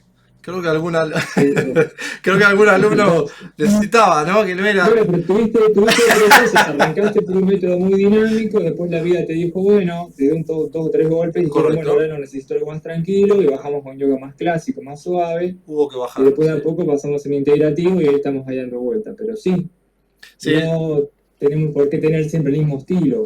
Uno va cambiando y a veces la necesidad te va marcando qué estilo necesitas. Eso es lo bueno. Hay momentos que necesitas meditar, y hay momentos que meditar no es la solución, porque a veces si estamos con problemas mentales muy marcados, a nivel psiquiatría y demás, quizás meditar es contraproducente a veces. Entonces hay que primero empezar por el yoga y la respiración, y después, cuando ya estemos más aptos para la práctica meditativa propiamente dicha, que es bien para adentro, ahí ya sí meditar. Eso también lo aclaro porque a veces es como confuso, ¿no? La meditación, cuando tenés ciertas ansiedades, cuando sufrís de trastorno de ansiedad y esas cosas, lo más conveniente, ya lo habíamos dicho en capítulos anteriores, es que sea guiada, porque si no puede ser contraproducente.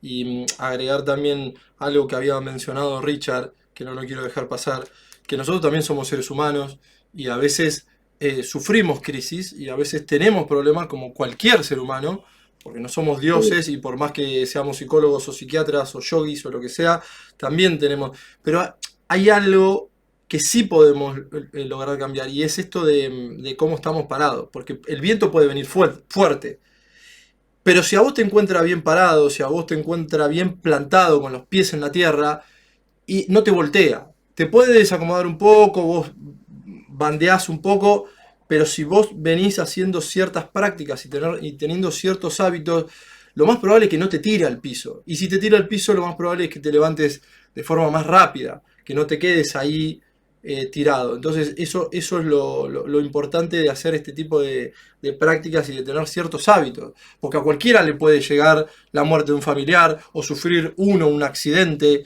a veces inhabilitante, pero si tenés bien plantadas las ideas y tenés la personalidad donde la tenés que tener, creo que podés tener ciertas estrategias de afrontamiento distintas de alguien que simplemente le vino la tormenta y la tormenta se lo llevó puesto. Entonces... Eso se trata de transitar lo que viene, no podemos evitar lo que viene, lo que podemos hacer es cambiar cómo nos paramos ante lo que viene, que eso es un poco lo que te enseña el yoga y la meditación. Ernest, ¿vos querías hablar? Sí, quería hacer una pregunta, porque al principio, cuando empezamos a hablar de lo que es el yoga, vos dijiste que había distintas técnicas, que fue lo que fuiste contando ahora, pero dijiste algo de,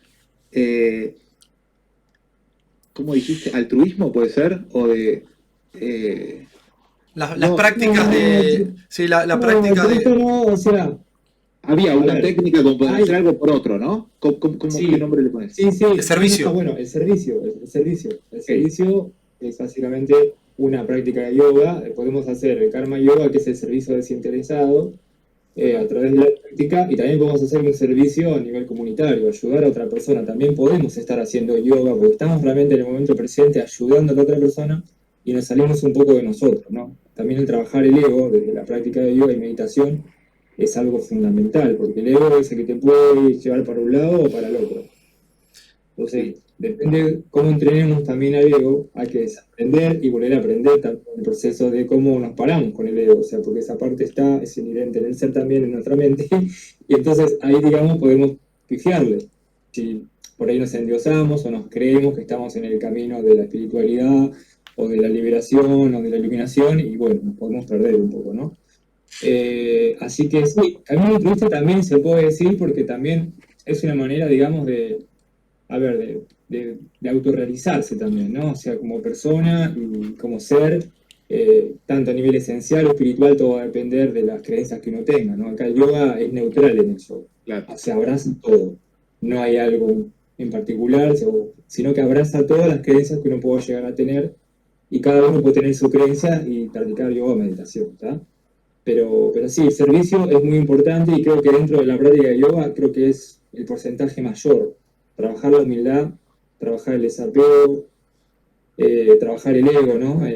Y también trabajar los aspectos del ego, no tanto lo que puede atraerme como lindo o lo que puedo rechazar como feo. También tenemos que trabajar la ecuanimidad ante las cosas, ¿no? O sea, porque si yo rechazo algo, como decía Richard, aversión se va a hacer fuerte, y si yo me apego a algo lindo, también se va a hacer fuerte, y a veces la vida no es todo lindo. A veces vienen cosas que hay que pasar, que no son tan lindas, y no por eso no tenemos que transitarlas. Por eso es que el desapego justamente es eso, es hacer lo que hay que hacer, transitar el camino que hay que transitar, y trabajar la aceptación de que estamos en el camino, y eso es la vida. La vida misma es el yoga también. Claro. Sí, yo estaba muy interesado en esto en particular porque algo de los aspectos, creo que lo había dicho Richard también, la idea de que cuál es el motivo que te acerca a una práctica de este tipo, y cuando el motivo está muy metido en uno, digamos, cuando uno está, esto por supuesto es una apreciación personal, pero quiero ligar con esto que te preguntaba del servicio, porque cuando uno está muy metido en uno mismo, y lo que busca es bienestar, ¿no? Como que la felicidad en la vida no necesariamente está asociada al bienestar. Uno busca bienestar, y bienestar, yo lo digo como sinónimo de comodidad, ¿no? Pero no de una mirada occidental. Entonces uno lo que busca es estar bien, estar tranquilo, que no te duela nada, llegar a fin de mes, no tener ningún problema económico, que no te molesten.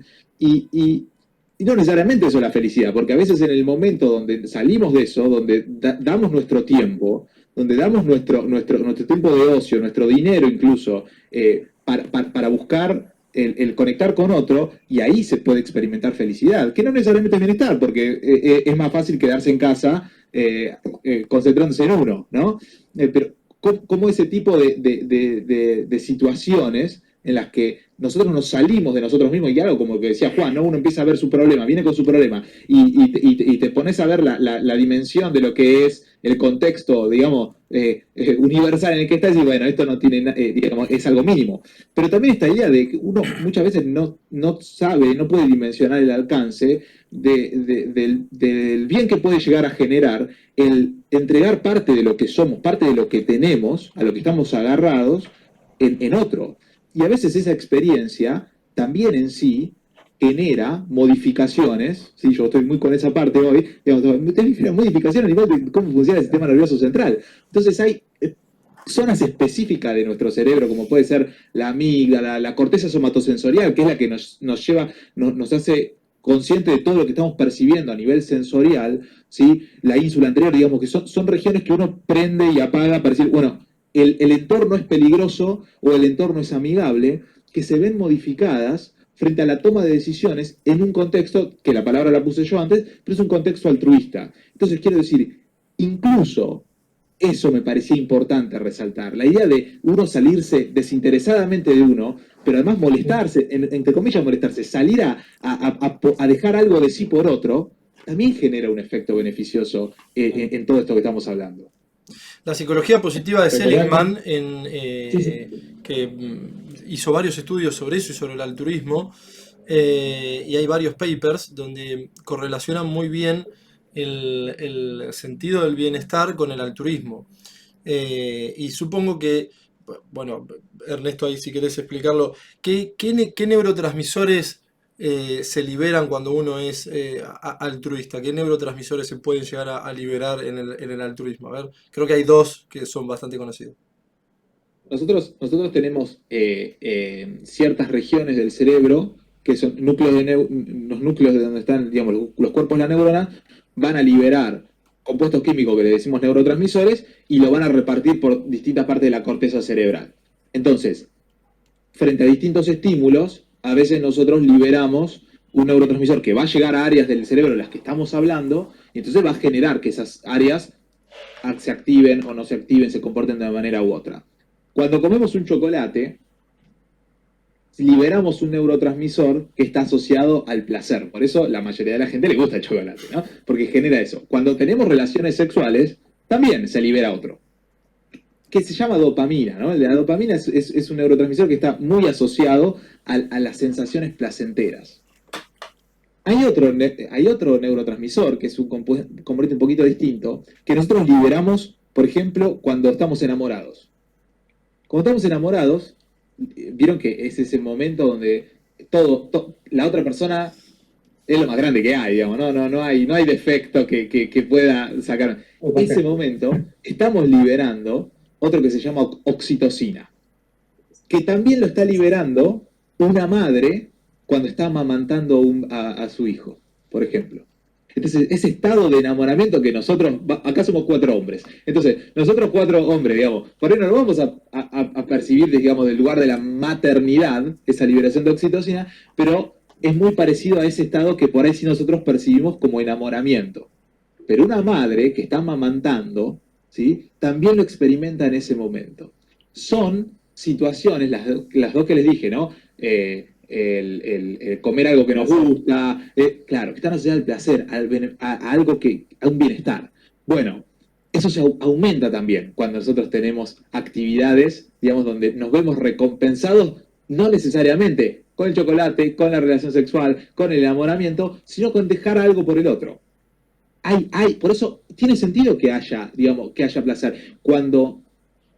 Y esto sí sería, mira, Juan, esto es un tema para invitar a alguien y hablar de esto en otro momento. Dale. Pero nosotros tenemos a lo largo de la historia mártires, Sí. ¿no?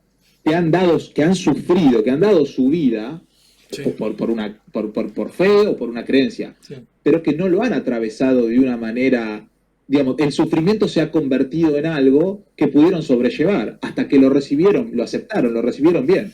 Bueno, ahí hay una parte química dentro de ese sistema nervioso central, donde la convicción de que lo que yo estoy haciendo genera un bien para otros, nos libera este tipo de neurotransmisores, como decíamos antes, y hace bien. Le hace bien al cerebro ese tipo de cosas. Y la serotonina también, ¿no, Ernest? Sí, Ahí. exacto, también. Me lo estaba olvidando. Y son neurotransmisores que van a aceitar estos circuitos, ¿sí? Y en particular, nosotros vamos a ver que estamos un poco más tranquilos, menos irritables, ¿sí? Porque en este momento donde hay circuitos como la serotonina va a permitir que nosotros estemos menos irritables, que seamos más capaces de ponernos en el lugar del otro, de comprender por ahí que el otro es un ser humano y que nosotros nos quejamos de cosas del otro y nosotros hacemos cosas que le molestan a los demás también, ¿no? Entonces, no somos mejor que la otra persona. Esa capacidad de ponerse en perspectiva está muy ligada a una cuestión química. Es interesante, sí. Richard, ¿querés nombrar algo del mindfulness? Que hace un ratito te nombré ahí con esa parte de la concentración, el aquí y el ahora. Mira, particularmente, yo no quiero entrar en clasificación, en mindfulness, meditación, porque todo tiene el mismo objetivo. Ok. Pero sí estás diciendo algo que me parece muy interesante, que es la comprensión del momento presente, ¿no? Y para explicar esto hay algo que me parece muy interesante. Hay un maestro que se llama Krishnamurti, que menciona que no sabemos qué hacer, que el cerebro no sabe qué hacer con lo que hay ahora en este momento. Entonces, obviamente, nos confundimos un poco. ¿Por qué? Porque hay nuestra mente, o nuestra estructura de pensamiento, oscila entre el pasado y el futuro. Imagínate un péndulo del reloj. Vos muy pocas veces estás en el momento presente. Muy pocas veces te detenés a decir cómo te sentís o poder interactuar con otra persona estando presente. Yo puedo estar hablando con ustedes y puedo estar pensando lo que estoy haciendo, lo que voy a hacer mañana, en la macana que me mandé ayer, en lo rico que comí anoche, en los problemas que voy a tener para pagar las cuentas, un sinfín de pensamientos o propuestas neuronales. Entonces, el momento presente es un momento que yo también lo tuve que desmitificar. Porque yo pensé que el momento presente era estar feliz, lleno de serotonina, ¿no? O de oxitocina. Y entonces, en realidad, el momento presente es estar con lo que sos, tanto sea alegre, triste, enojado, pero ser consciente de que estás enojado, de que estás triste y de que estás... Eso es estar presente. En lo que hace la meditación, el mindfulness, o cualquier técnica que te lleve al momento presente, es comprender que tenemos que salir de esta ondulación pasado-futuro. Porque ahí es donde se dan las proyecciones.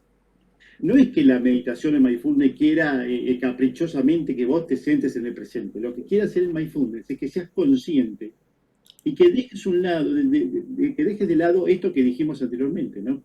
Estamos centrados en dos cosas que no existen. El pasado, porque ya murió, y el futuro, porque no llegó. Pero nosotros estamos encaprichados, conductualmente y de rasgos alterados, como dije anteriormente, en una oscilación que nuestra vida pasa entre el pasado y el futuro, nunca pasa en el presente. Imaginariamente, porque la vida pasa ¿en dónde? En el presente. No existe, ni conceptualmente, ni verazmente, no existe otro momento que este. Y la gente no lo comprende, la gente piensa que es todo ese conjunto de rabietas del pasado, ese conjunto de cuestiones apremiantes que ese es el futuro. Entonces, este autor, Krishnamurti, que dice, la mente no sabe qué hacer con lo que es. Vos fíjate lo que son estas palabras. La mente no sabe qué hacer con lo que es. ¿Y qué es lo que es? Es el momento presente. Si vos le decís a una persona, mirá 5 minutos el reloj y no hagas nada, o tratás de enfocarte en estos 5 segundos en la respiración, le va a ser imposible. Automáticamente va a decir, el lunes tengo que ir al banco, no me pagaron la cuenta que me tenían que pagar, mi vecino me va a romper de vuelta las guirnaldas con el tema de que le corte la palmera. Y así es sucesivamente. Cuando empezamos a aprender específicamente que estar acá, con lo que nos toca estar acá, sin negar que somos seres sintientes, un poco lo dijiste anteriormente, la vida es mucho más fácil. En realidad, nada te puede perturbar en el momento presente. Hablando de sujetos A, digamos, ¿no? Nada te puede perturbar, porque si vos estás en el momento presente, no hay pasado ni futuro. Imagínate que vos por un instante no tengas ni pasado ni futuro. Sería un equilibrio estupendo, independientemente de que te sientas como te sientas, ¿no? Interesante ahí, Richard, el aporte que haces sobre el mindfulness y también se correlaciona muy bien con tratamientos para la ansiedad, de tratar de no tener esos pensamientos catastrofistas, que me va a ir mal, que esto, que lo otro, y tratar de concentrarte acá, ahora, y sobre todo con la ayuda de la respiración, es muy importante y está muy bueno. No sé, Ernest, si tenés alguna pregunta más para... No, a mí yo me quedé ahora expectante con los ejercicios finales de respiración. La, Está bien, sor- bien. la sorpresa final. O si, bueno, Richard y Dari quieren aportar algo más o hacer alguna pregunta al revés, para la psiquiatría o no sé. No, yo como aporte final generalmente creo que es muy, muy interesante, a ver, que cada persona tenga que detectar técnicas complementarias, ¿no? Tanto la meditación como la psicología e incluso la psiquiatría. Claro, que no se ¿Ah? excluyen. Porque llega un momento... Claro, no. Vos dijiste algo muy importante. Hay pensamientos que no tienen salida, dijiste hoy, Juan. Y hay pensamientos que dentro de la estructura psíquica no tienen salida. Es tal forma de lo que creemos, de que lo que ha tirado nuestro cerebro como propuesta neuronal, es tan cierto que no hay escape. En ese escape hay un desequilibrio emocional que muchas veces, por más que respire, por más que haga técnicas de meditación, por más que haga todo lo que tengas que hacer, es necesario recurrir a la ayuda profesional. ¿Sí? Por supuesto, esto de cuestión de acudir a ayuda profesional, yo puedo tener la pastilla de la felicidad y directamente vivir con eso in eternum, ¿no? E ir cambiando, digamos, también la gente tiene que comprender, ¿no? Que significa también que a veces hay medicamentos y después hay que sacarlos, hay que retirarlos o hay que disminuirlos en la medida de las posibilidades como corresponde. Pero siempre bajo. Pero lo que hay que hacer, y volver un poco al tema, es el coraje, ¿no? Al coraje de enfrentar una técnica de meditación, de yoga, de psicología o incluso de psiquiatría. El problema está en cuando tenemos síntomas. Si vos tenés síntomas, de alguna forma tenés que resolverlo. Porque también nos hemos acostumbrado a vivir en neurosis permanente, dándola como una cuestión, digamos, de hecho, ¿no? La hemos naturalizado. Hemos naturalizado determinados comportamientos o incluso determinadas formas de pensamiento, las hemos naturalizado y vivimos día a día con respecto a ese concepto, ¿no? Entonces, creo que es muy interesante comprender cómo nos podemos ayudar a nosotros mismos desde cualquier punto de vista, desde de la psiquiatría, de la psicología y de otras técnicas holísticas, ¿no? Y complementarias como puede ser el yoga y la meditación.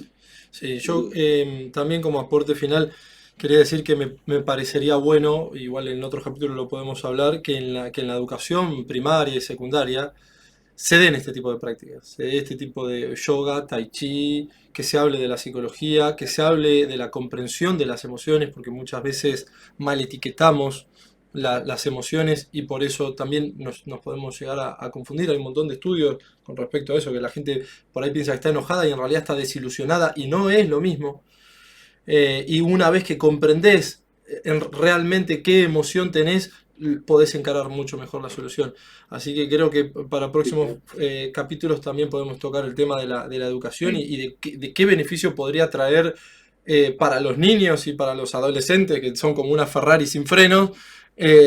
Claro, la práctica del yoga, la práctica de la meditación, y por qué no también la psicología, pero no la psicología entendido como la materia psicología y estudiar a Freud, a Wundt o a quien sea, sino algo más completo. ¿Querías agregar algo de Ernest? ¿Te vi ahí o no?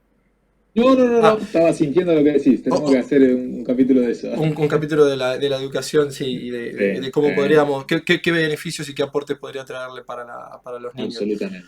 Dari, ¿nos querés regalar la cuadrada y la de la abeja? La abeja, vamos a ver cómo sale la abeja. Vamos a hacer la cuadrada. Vamos a hacer la cuadrada y explicar un poco, a ver, de Yo cómo esto me lo dejo, pero después me lo voy a tener que sacar. Dale, Sí, sí. me lo voy a sacar, porque no los escucho, no pasa nada. Bueno, vamos entonces primero a tratar de identificar la postura sentados en la silla, que es lo primero que tenemos que hacer. Entonces tratar de acomodar un poquito la espalda, en una posición neutra, bajando un poquito los hombros. Vamos a ir cerrando los ojos. Vamos a dejar dispuestas las manos hacia arriba. Podemos juntar quizás el dorso de la mano izquierda sobre la palma derecha y juntar apenas ahí los pulgares, como para generar ahí un gesto y profundizar la concentración. Van a visualizar entonces el eje de la columna, buscando ajustar desde adentro hacia afuera el cuerpo. Van a ir relajando el rostro y van a ir adoptando una respiración nasal. Vamos a hacer a un lado todo lo pendiente mientras conectamos con el momento presente. Y en ese respirar vamos percibiendo la calidad del aire, ese aire que ingresa fresco por narinas, se va humedeciendo y sale ligeramente tibio al exhalar. Se van a tomar unos instantes para percibir su respiración sin modificarla. Y vayan observando sensaciones que puedan surgir al respirar, simplemente para transitarlas, sin juzgarse, sin emitir juicio.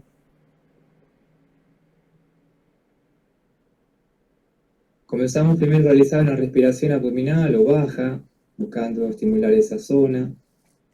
Vamos entonces a comenzar a llenar de abajo hacia arriba los pulmones, se proyecta el abdomen un poquito. Y luego al exhalar vaciamos de arriba hacia abajo los pulmones y al finalizar se contrae apenas el abdomen. Profundizamos esta técnica que nos va a invitar a relajarnos un poquito más. Simplemente conectando con la inhalación y la exhalación conscientes.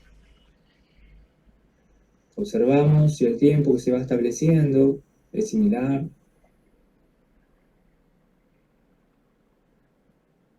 Vayan percibiendo el movimiento del diafragma. Cada vez que inhalamos el diafragma se contrae y desciende. Y al exhalar se relaja y asciende. Una vez que ya conectamos con esta respiración, la vamos a mantener y ahora vamos a agregar las dos fases faltantes, que son las retenciones, para establecer la respiración cuadra.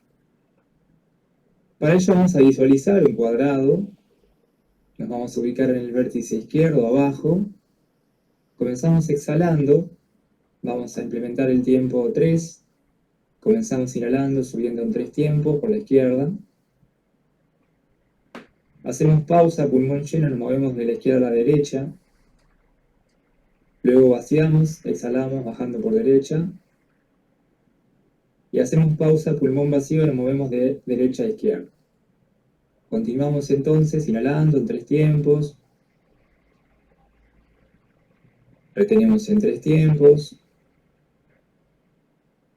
exhalamos en 3 tiempos y suspendemos en 3 tiempos. Sentido de giro horario, continuamos entonces explorando cada una de las fases. Plena conciencia en percibir cada una de ellas.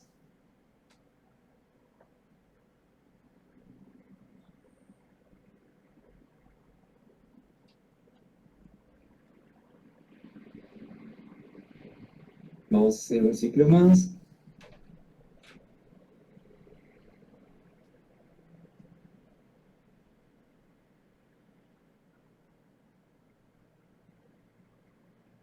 Después de la pausa de pulmón vacío, continuamos realizando respiración abdominal, inhalando y exhalando. Exploramos esta primera serie.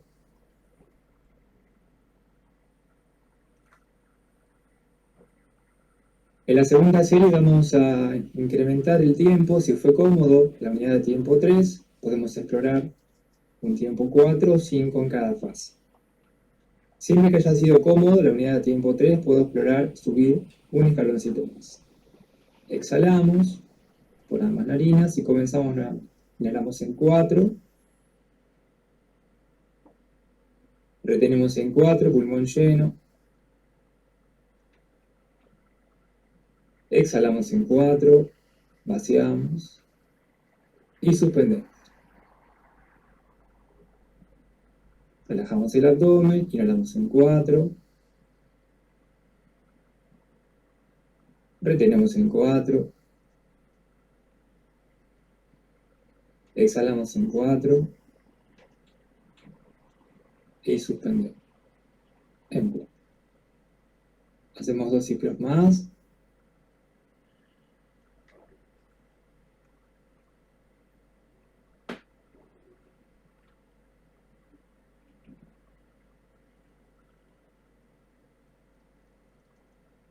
Último ciclo.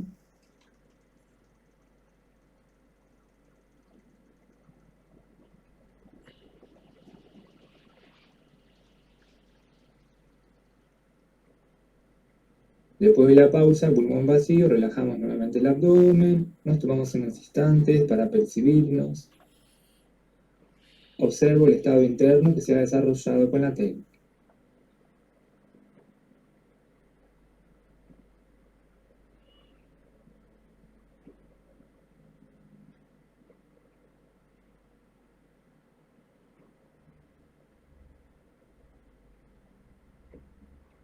Bien, ahora para pasar a la técnica de la abeja, los invito a que abran los ojos nuevamente, muy despacio. Les voy a explicar ahora la técnica, para que sea un poquito más correcta la percepción, ¿está?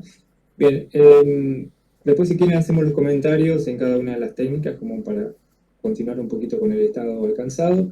Bien, la técnica que hicimos cuadrada busca generalmente calmar la mente, enfocarnos, incorporamos las 4 fases respiratorias. Se recomienda hacerlo de forma gradual, el ascenso del ritmo, o sea, el ritmo, la medida de tiempo. Y ahora vamos a hacer Brahmari, que es una técnica que nos va a desarrollar la concentración. Generalmente se hace después de haber hecho un par de ejercicios respiratorios, hacemos ya Brahmari como técnica más bien para, por un lado, limpiar un poquito el flujo mental que puede haber, ruido, ¿no?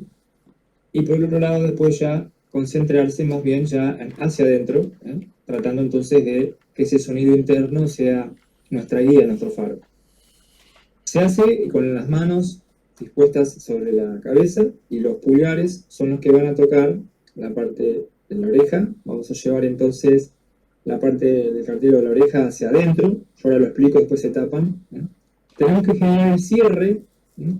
Como para obstruir el sonido externo y que cuando hagamos el sonido de la abeja, que lo vamos a hacer exhalando por nariz, ese sonido vaya desde la garganta hasta la cabeza y se vaya centrando en el cráneo. Entonces, esa es la idea, que el sonido vibracional que vamos a hacer al exhalar por nariz, que es el sonido de la abeja, logre vibrar, reverberar en la cabeza, y eso va a ser justamente la técnica de limpieza del ruido mental para que se vaya aplacando, como si fuese un lago, ¿no? Se va aplacando y se va poniendo cada vez más tranquila la superficie de la mente, ¿está? Para después sí poder profundizar quizás posterior a esa técnica la meditación.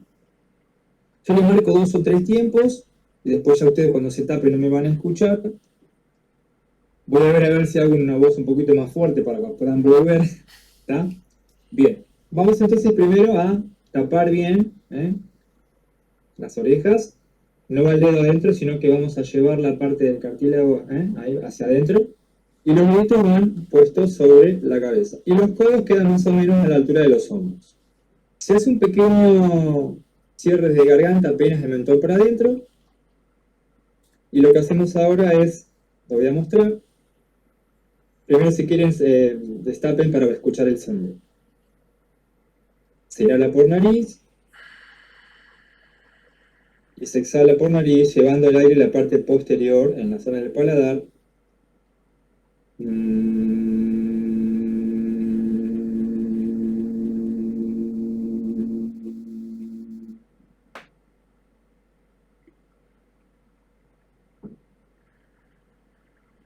Y la parte nasal, ¿está? Bien, inhalamos por nariz y al exhalar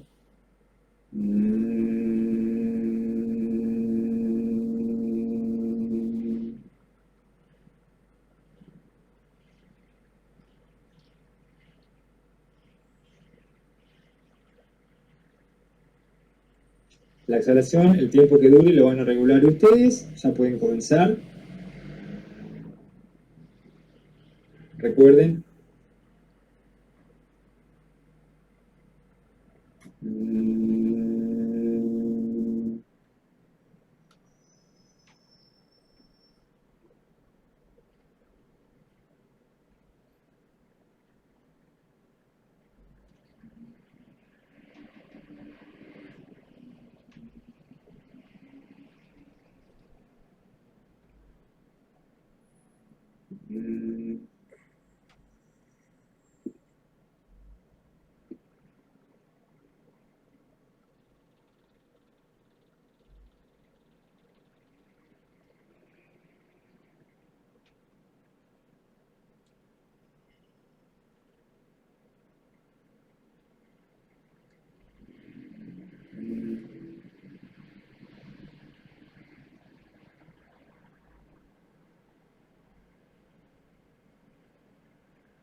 Vamos a ir volviendo.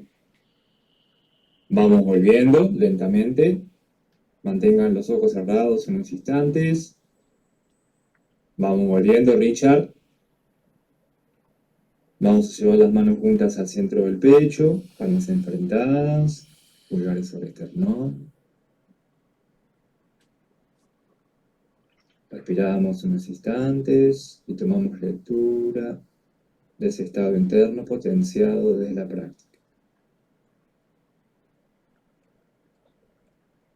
Desde el espacio de nuestro corazón, vamos a agradecer